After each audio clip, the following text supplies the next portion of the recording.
Hi everyone, welcome to X Network. Today we're going to discuss on the Proclamation of Emergency. I know it might be a little bit late now, but I believe this is a worth discuss issue because Anwar Ibrahim decides to bring the matter to court for judicial review. So actually this is my very first time doing a podcast without a full script. This may help me to improve my language skill and to sharpen my way of thinking when I'm speaking. Most importantly, this is to help the people, the laymen, to understand the issues easier. So for this podcast, I will try to include as many views as possible. So yeah, let's get started. For the Proclamation of Emergency, it was declared on 12th January 2021. The King, Sultan Abdullah Ahmad Shah, he assented to the government's request for the Proclamation of Emergency. Actually, this is not the first time that our country undergoes Proclamation of Emergency. This is actually the fifth time. The first time was in 1964 for the confrontation between Indonesia and Malaysia, and 1966, 1969, and 1977, quite a number of it. The reason for the proclamation this time is to tackle COVID-19. This is the official reason, because according to the constitution, there must be a valid reason to declare emergency. So to tackle COVID-19 is the official reason given by the government. There are different responses from the public, from the opposition, from the government.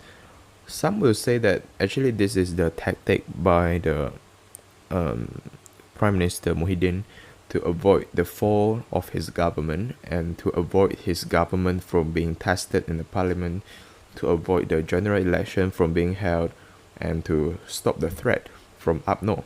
Some said it is necessary to have an emergency in this kind of situation with the cases up to 4,000, 5,000 a day.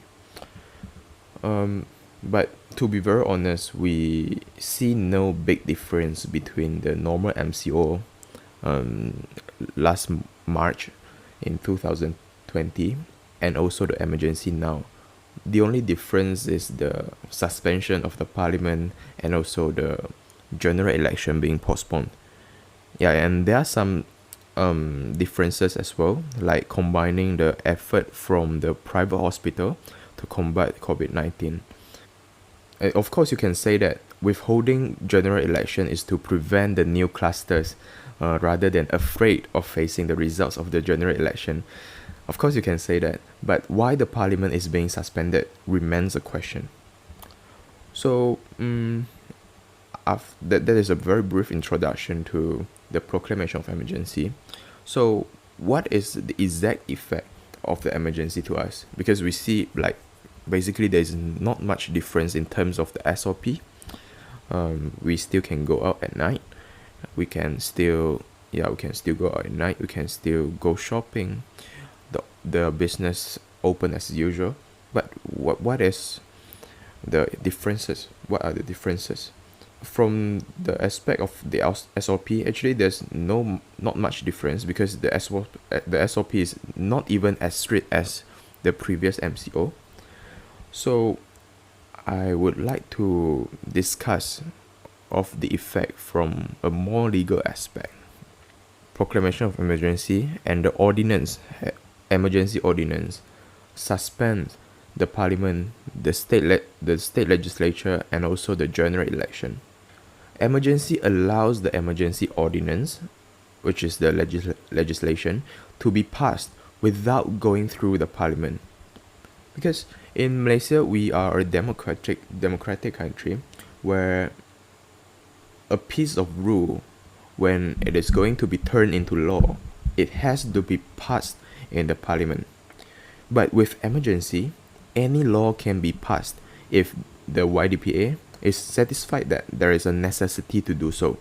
There is no need to pass the law in the parliament, and the executive branch of the country will turn into the legislative. So There was a case in 2000 which states that if the parliament is sitting and the cabinet is in existence, the YDPA exercises its powers on advice. YDPA can only act on his own when the government is not in existence. So basically at this point, I hope the audience can somewhat understand that although YDPA was the one declaring the emergency, including this emergency, but the truth is, the YDPA can only act based on the advice of the cabinet, and it is a must for him to do so. His Majesty is actually bound by the will of the PM. If the Prime Minister wishes to declare the emergency, then the YDPA is bound to do so. The same concept applies to the ordinance itself. Like, although it was the YDPA who promulgates the ordinance, but it was actually done by the Prime Minister and the executive branch.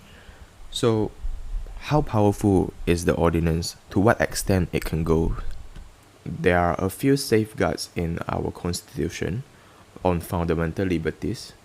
Like Article 5, it talks on the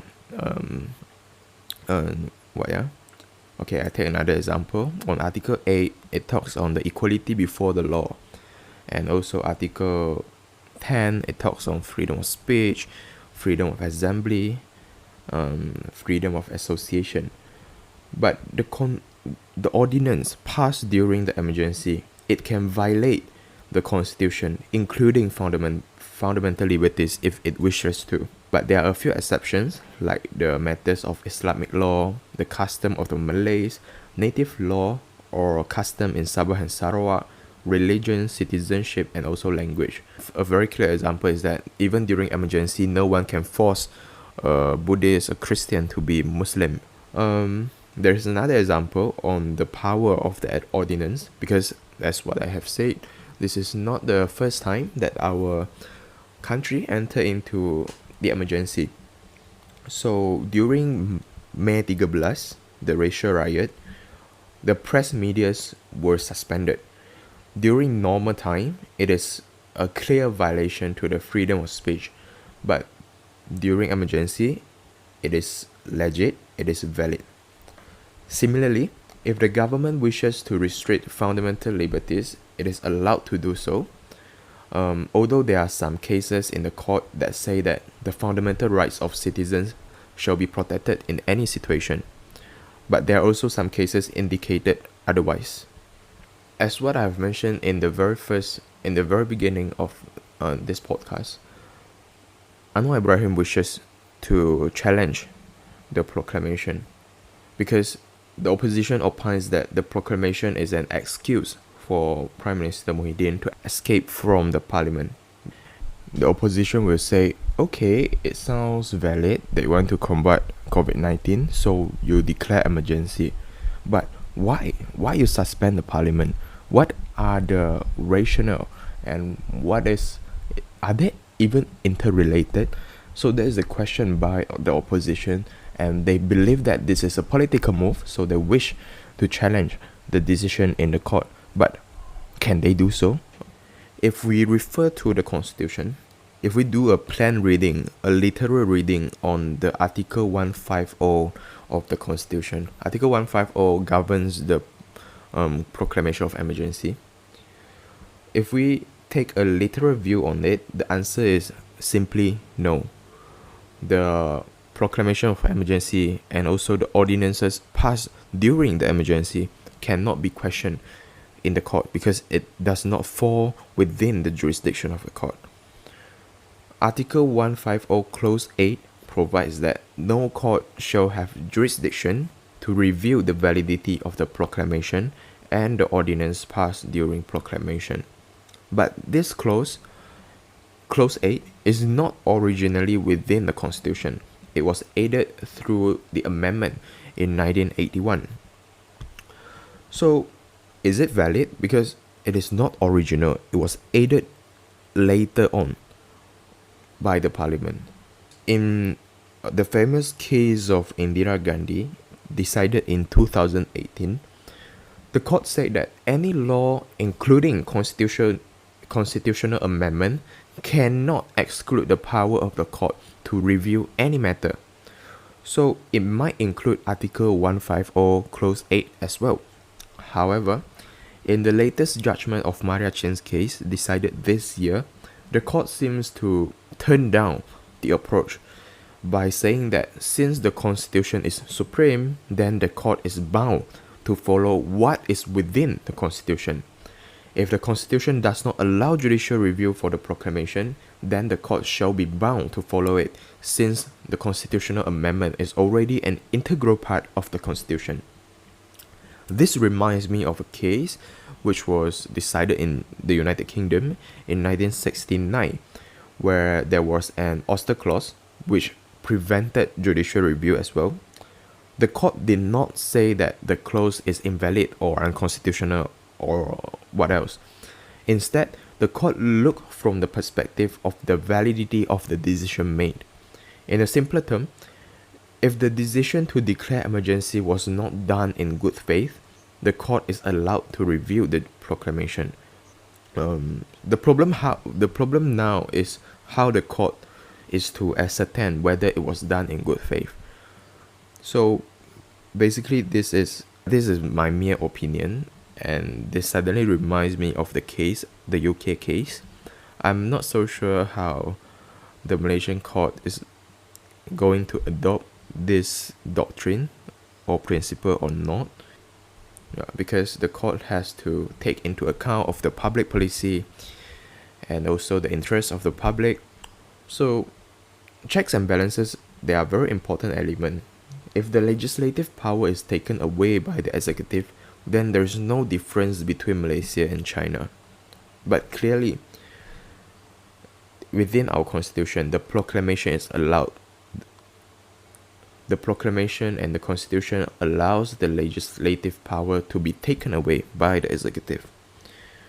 So, since the constitution allows so, the power must be exercised very carefully to prevent the power, because to prevent the abuse of power, because the power is concentrated on one man's hand, which is the Prime Minister. So once again, this is merely my own opinion, and this is not legal advice. So I hope you enjoy my a few opinions on the issues, and how Anwar Ibrahim may challenge the decision made by the Prime Minister. Thank you very much. I hope you enjoyed this.